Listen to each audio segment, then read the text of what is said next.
Hello दोस्तों, नमस्कार। किसी चैनल में मैं आप सभी लोगों का दिल से बहुत बहुत स्वागत करता हूं। दोस्तों, आज के दिन का आखिरी वीडियो है एंड चलिए बहुत सारे ज़बरदस्त खबरों को भी कवर करना है। लेट नाइट भी बड़ी बड़ी खबरें देखने को यहाँ पे मिल रही है। तो स्टार्ट करेंगे सबसे पहले तो अमेरिकन मार्केट के साथ। अमेरिकन मार्केट तो भाई बहुत ज़बरदस्त पॉजिटिव मूड में चलते हुए देखने को मिल रहा है।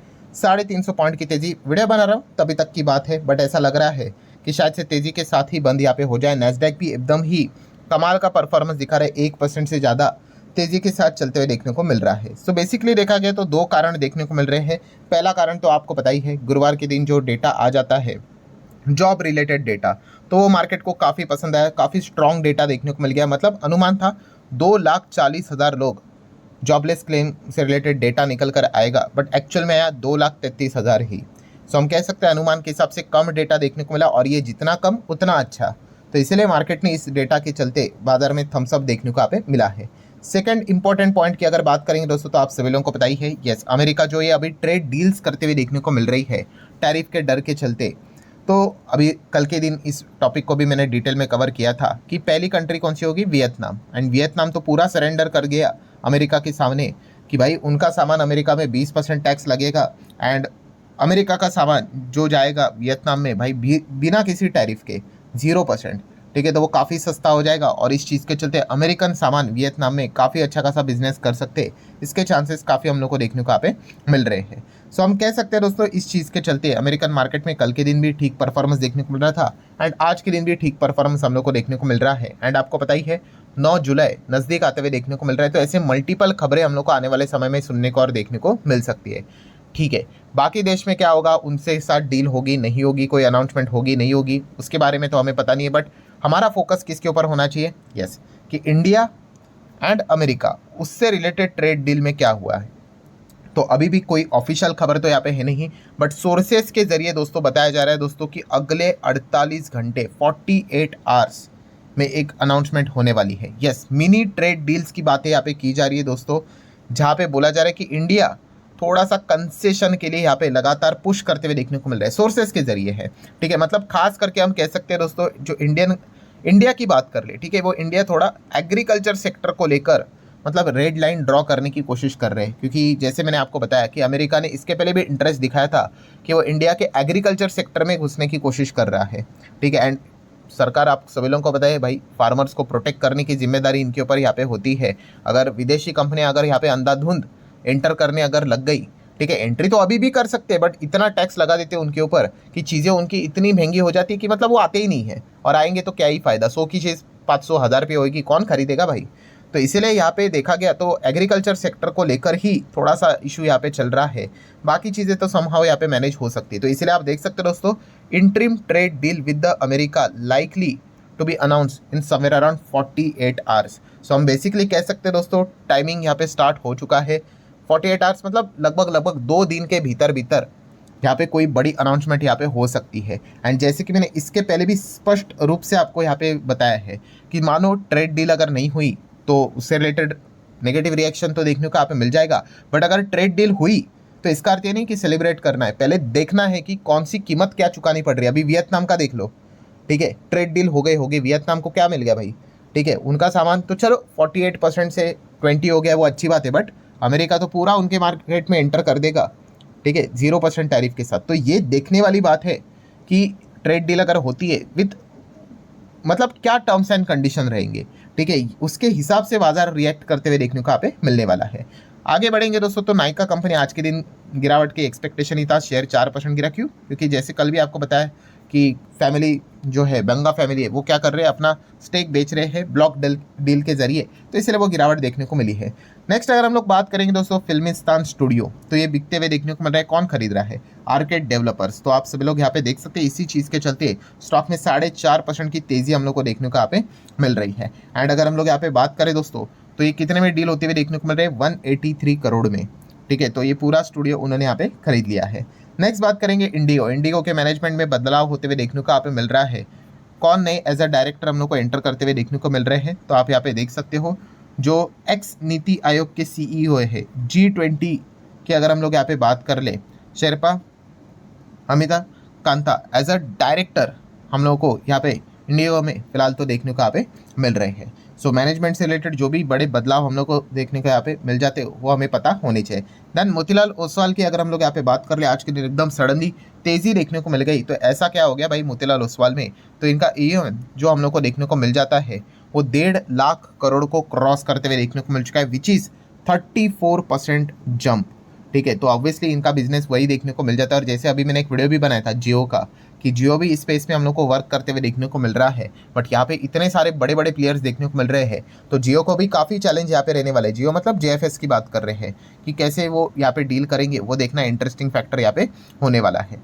नेक्स्ट अगर हम लोग बात करें दोस्तों, तो कल के दिन के हिसाब से डिफेंस कंपनियाँ यहाँ पे काफ़ी लोगों के रडार के ऊपर यहाँ पे रह सकती है।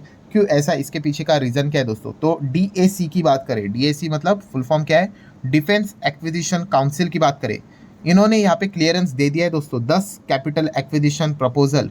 कितने का है ये, 1 लाख करोड़ का। ठीक है, मतलब क्या है दोस्तों, जो हमारे आत्मनिर्भर भारत का जो नारा था, वैसे ही आत्मनिर्भर डिफेंस का नारा जो यहाँ पे दिया था, तो डिफेंस वाली कंपनीज के लिए जो भी प्लान अगर वो लेकर आते हैं उसको क्लियरेंस चाहिए होता है। तो 1 लाख करोड़ तक का क्लियरेंस की रिक्वायरमेंट यहाँ पे चल रही थी। ठीक है, 10 कैपिटल एक्विजिशन जो प्रपोजल में चल रहा था, वो फाइनली यहाँ पे काउंसिल ने उसको एक्विजिशन से रिलेटेड क्या कर दिया, इसको हरी झंडी दे दी है। तो जितना ज़्यादा हरी झंडी मिलेगी भाई, उतना ज़्यादा जल्द से जल्द अनाउंसमेंट यहाँ पे होंगे और उतना ज़्यादा कंपनीज़ को यहाँ पे ऑर्डर्स मिलेंगे, बिजनेस मिलेंगे। सो लाख करोड़ के हिसाब से हम यहाँ पे कह सकते हैं दोस्तों, इस चीज़ को हरी झंडी मिली है। डिफेंस कंपनी इस चीज़ के चलते रडार के ऊपर कल के दिन ज़रूर रहेगी। MTNL की अगर हम लोग बात करें दोस्तों, तो पता ही है कर्जे में दबा हुआ है। ठीक है, BSNL तो लिस्टेड है नहीं, तो MTNL को देखोगे तो उसकी भी हालत क्या है आप सभी लोगों को पता ही है। सो MTNL को वापस पैसे यहाँ पे देने हैं तो क्या करना पड़ेगा भाई, अब तो एक ही चीज़ रही है भाई, असेट्स बेचो। एंड गवर्नमेंट वही प्लान कर रहा है भाई कि असेट को यहाँ पे बेचने को लेकर। ठीक है, बट फिलहाल बताया जा रहा है without auction for the state and central banks, यहाँ पे बताया जा रहा है कि ये वो चीज़ें करने की कोशिश करने वाले, वरना और क्या ऑप्शन बचा ही क्या है भाई। ठीक है, अगर मान लो आपके ऊपर 10 करोड़ का कर्जा है और आपके पास नौकरी ही नहीं है, ठीक है, घाटे में ही आप चल रहे हो, तो करोगे क्या भाई। आपके घर में जो भी चीज़ें बची हुई, आप अपना घर भी बेच सकते हो, वही तो पैसे यहाँ पे चुकाने पड़ेंगे। तो यही चीज़ें हम लोग को फिलहाल तो देखने को मिल रही है। नेक्स्ट अगर हम लोग बात करें दोस्तों, तो टाटा पावर की बात करेंगे तो इनके लिए एक सैड झटके वाली बात हम लोग को देखने को मिले। झटका मतलब ये मत समझना भाई कि ज़मीन पे ही आगे, रास्ते पे ही आगे। ठीक है, अच्छी, मैंने बहुत बार देख चुका हूँ रिटेल इन्वेस्टर, अच्छी खबर अगर आ जाती है तो ऐसा समझ लेते कि भाई कल से मतलब ब्लैंक चेक ही मिल जाएगा, इतना पैसा बरसेगा, ऐसा नहीं। और ख़राब खबर मतलब तो भाई सब कुछ ही बर्बाद हो गया, तो ऐसा भी नहीं। अच्छी खबर अच्छी होती है, खराब खराब होती है। एंड अगर हम देखेंगे इस चीज़ के चलते आज के दिन टाटा पावर का शेयर 2% गिरा भी है। क्यों गिरा है, क्योंकि आर्बिट्रेशन की अगर हम लोग बात कर ले, ठीक है, वो इनके खिलाफ चला गया। मतलब आप ऐसा भी बोल सकते हो कि एक डिस्प्यूट चल रहा था, कोर्ट भी आप चाहो तो यहाँ पे बोल सकते हो, तो वहाँ पे वो हार गए और इस चीज़ के चलते उनको $490 मिलियन सामने वाली पार्टी को अभी देना पड़ेगा। ठीक है, तो ये हार चुके हैं। तो इसी चीज़ के चलते ये डिसअपॉइंटमेंट हम लोग को साफ साफ देखने को मिल गई। एंड स्टॉक में भी वो डिसअपॉइंटमेंट एडजस्ट हो गई 2% की गिरावट के हिसाब से। हाँ, अमाउंट जितना बड़ा होगा उस हिसाब से, जैसे मैंने आपको बताया है कि कोई भी अगर केस आर्बिट्रेशन कोई भी जीतता है, हारता है, तो स्टॉक के ऊपर उसका इम्पैक्ट पॉजिटिव होगा, नेगेटिव होगा, वो डिपेंड करता है कि वो अमाउंट उस कंपनी के लिए कितनी बड़ी है या छोटी है। ठीक है, हो सकता है किसी कंपनी के लिए भाई 10 करोड़ बड़ी अमाउंट हो, कुछ कंपनी के लिए तो भाई 100 करोड़ भी बड़ी अमाउंट नहीं होती है। तो ये डिपेंड करता है भाई कि वो कंपनी का साइज़ क्या है और अमाउंट का साइज़ क्या है।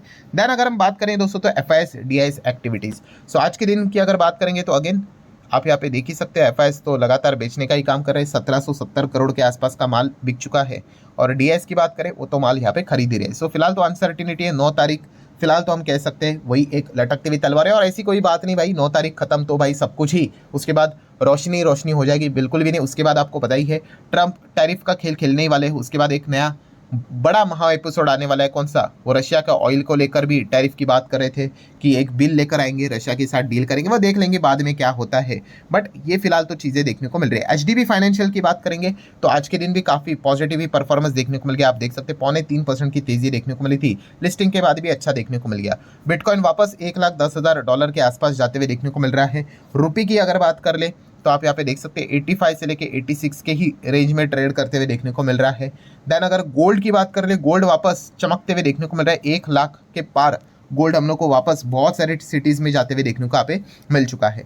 एंड रही बात डॉलर इंडेक्स की, तो 97 के ऊपर फिलहाल तो डॉलर इंडेक्स जाते हुए देखने को यहाँ पे मिल रहा है। ठीक है, मतलब 100 के नीचे अभी भी चल रहा है डॉलर इंडेक्स, जो कि बताता है कि डॉलर अभी भी कमज़ोर है। आखिरी बात की बात करेंगे दोस्तों, तो यहाँ पे यस, एक कंपनी के ऊपर अभी हम लोग को ताला लगते हुए देखने को यहाँ पे मिल रहा है, और वो कोई ऐसी वैसी कंपनी नहीं दोस्तों। डेल मोंटो फूड की अगर हम लोग यहाँ पे बात करें, फूड प्रोसेसिंग वाली ये जो कंपनी है, ठीक है, जिसका हेडक्वार्टर अमेरिका में देखने को मिल जाता है, वर्ल्ड वाइड कंपनी है और ऐसी वैसी कंपनी नहीं। 1886 90s भी नहीं, 80s के ज़माने की कंपनी है दोस्तों। 139 ईयर्स पुरानी ये कंपनी देखने को मिल रही है, जो कि अभी फाइल कर रही है अपने बैंकरप्सी के लिए। यस दोस्तों, बैंकरप्सी मतलब भाई कंपनी के पास अभी हम कह सकते हैं कि लायबिलिटीज़ ज़्यादा हो चुकी है असेट से, और आगे बिजनेस कंटिन्यू करना पॉसिबल नहीं है, तो कंपनी अभी बंद ही होने यहाँ पे जा रही है। अभी किधर से अगर जुगाड़ हो गया, पैसे भी से मिल गए, तो कंपनी बच सकती है, वरना इतनी पुरानी कंपनी भाई खत्म होते हुए देखने को यहाँ पे मिल रही है। सो ठीक है दोस्तों, जितने इंपॉर्टेंट पॉइंट्स है सारे यहाँ पे मैंने कवर कर लिए। वीडियो हेल्पफुल लगा होगा, चाहो तो लाइक एंड शेयर कर सकते हो। मिलते हैं डायरेक्टली कल, तब तक के लिए बाय बाय।